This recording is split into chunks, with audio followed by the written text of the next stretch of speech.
Hola, ¿qué tal a todos? Soy el doctor Rafael Alfonso Reyes Monjes, soy pues el dueño, por así decirlo, de la página de Urgencias Críticas. Estoy empezando a grabar las muchas clases que tengo preparadas para ustedes como miembros premium de manera exclusiva. El día de hoy vamos a platicar acerca de la hidrocortisona y la fludrocortisona en el contexto de choque séptico, que es algo que no es nuevo, pero sí es algo que no se sabe en muchas ocasiones. Entonces, bueno, vamos a hacer un caso clínico. Es un hombre de 55 años de edad que tiene antecedente de apendicectomía abierta.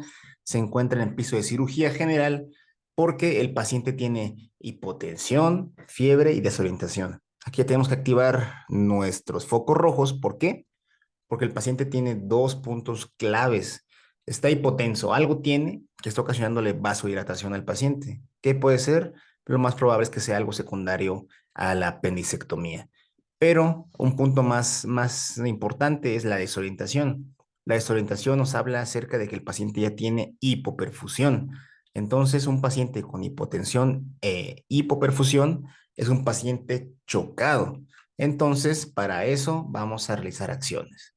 ¿Cuáles acciones hicimos? Bueno, le pusimos soluciones cristaloides, Hartmann, porque el paciente, pues bueno, así nos dicen las guías, que hay que empezar a reanimar a los pacientes.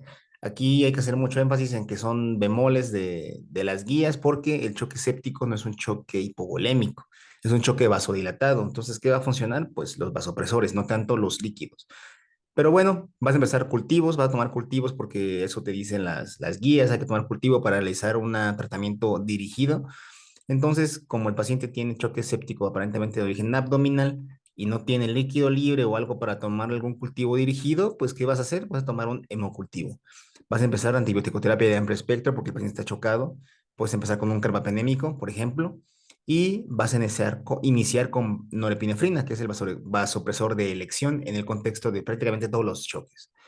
El paciente sigue empeorando, sigue sin incrementar la dosis de norepinefrina, llegas a 0.25 microgramos kilo minuto, entonces vas a empezar la vasopresina.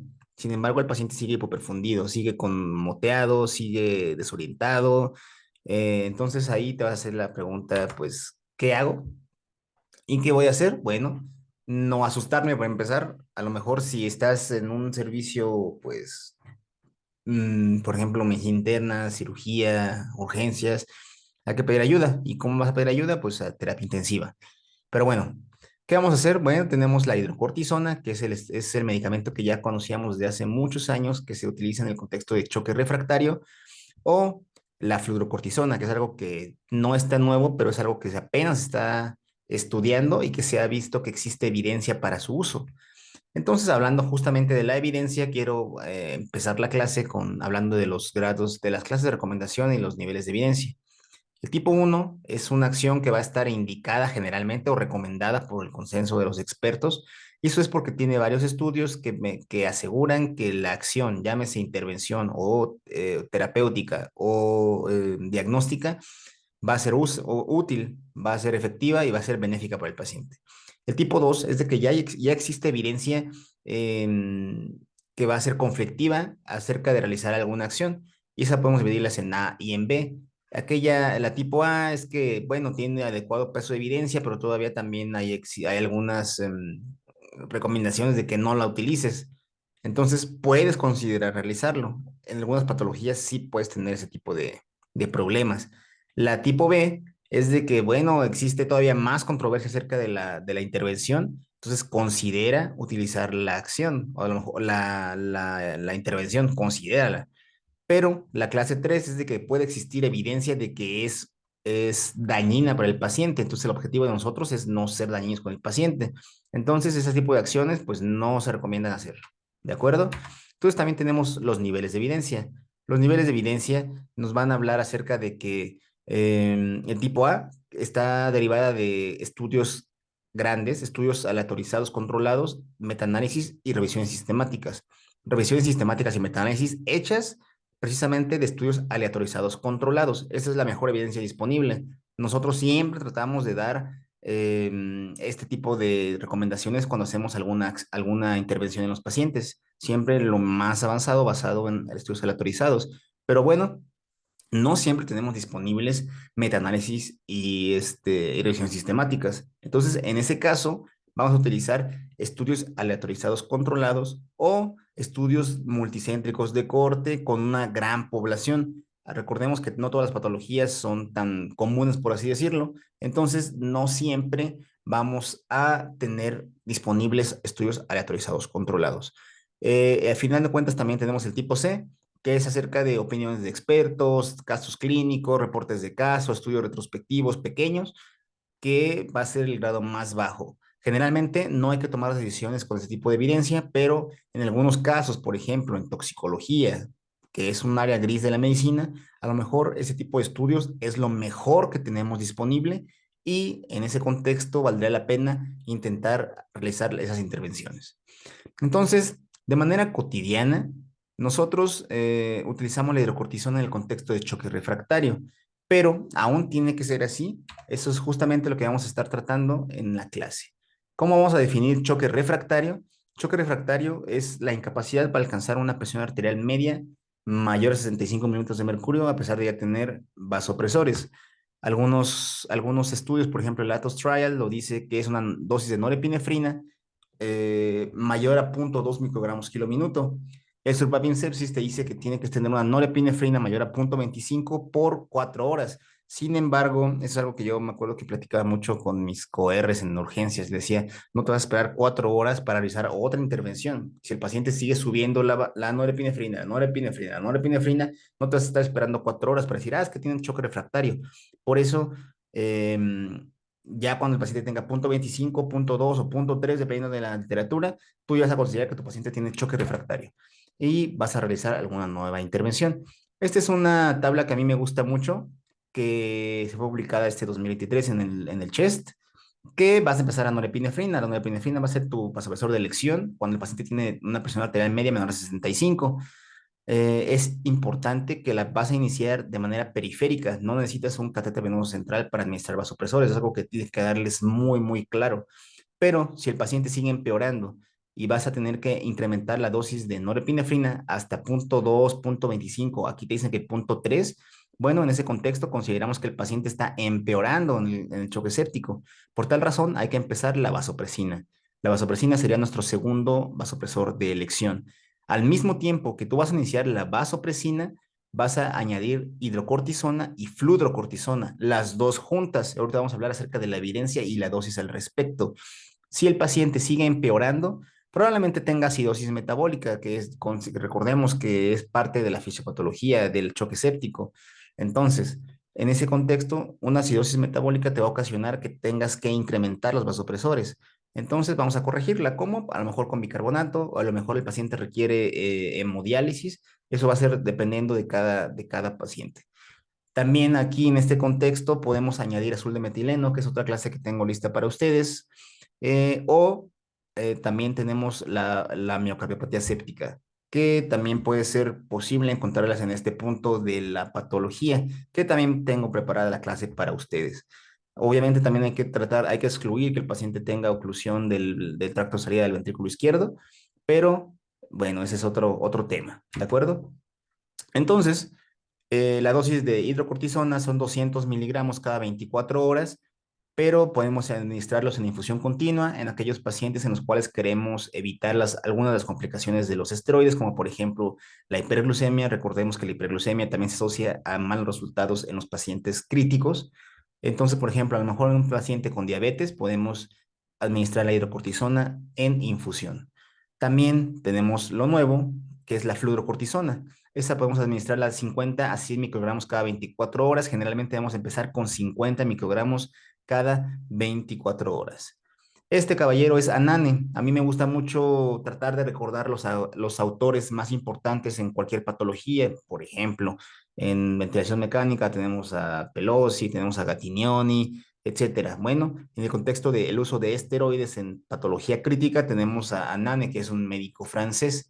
Entonces, propiamente hablando de la evidencia que tenemos disponible acerca del uso de esteroides, vamos a ver que no es algo nuevo. Desde el 76 ya tenemos evidencia del uso de los esteroides en el contexto de choque séptico, bueno, como lo decían ellos, en sepsis severa.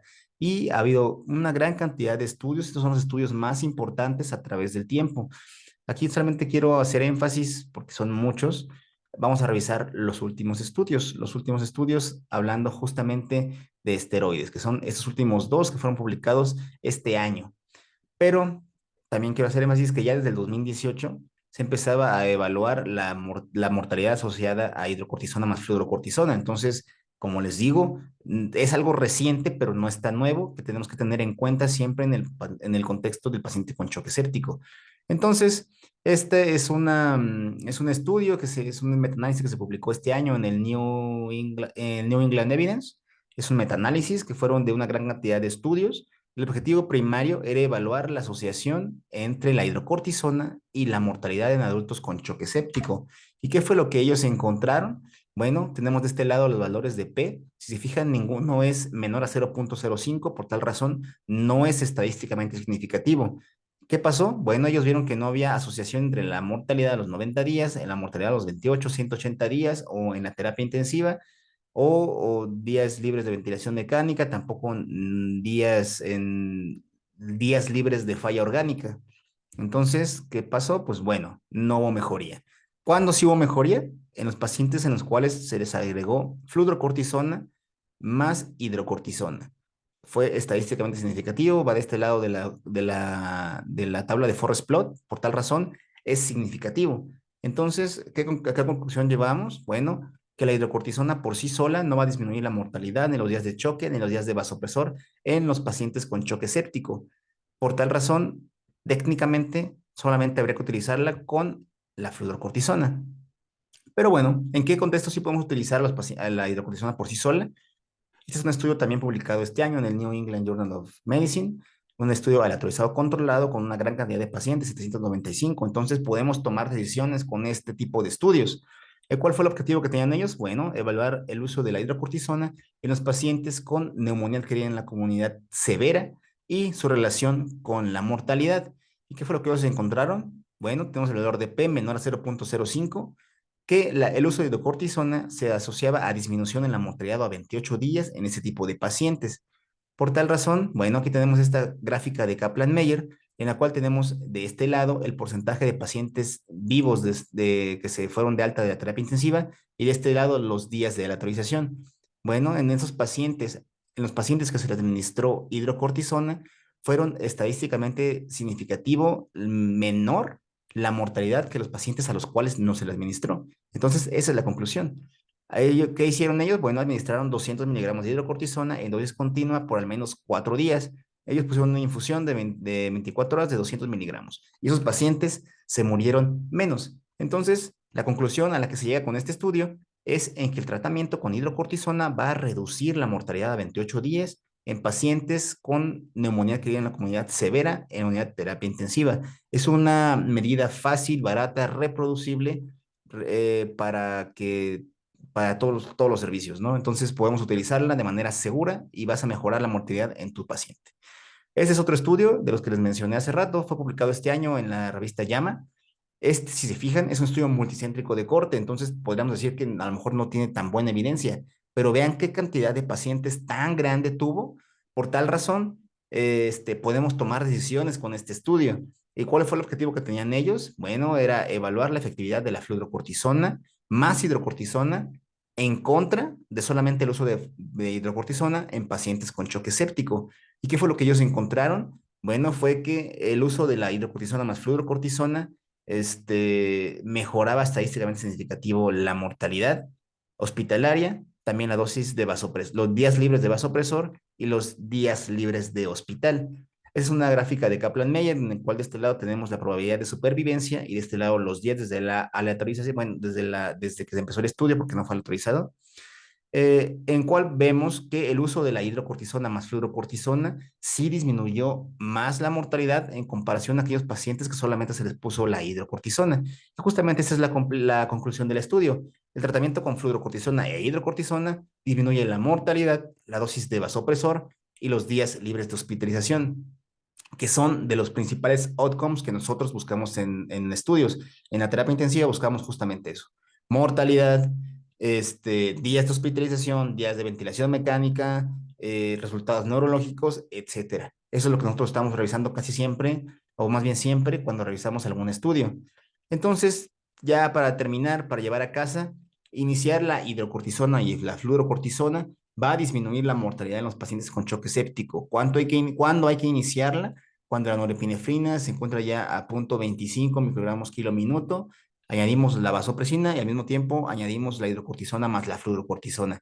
Técnicamente, la hidrocortisona por sí sola no va a disminuir la mortalidad. Si solo tienes hidrocortisona, pues sí puedes utilizarla. ¿Por qué? Porque a lo mejor sí te va a ayudar para disminuir las dosis de vasopresor.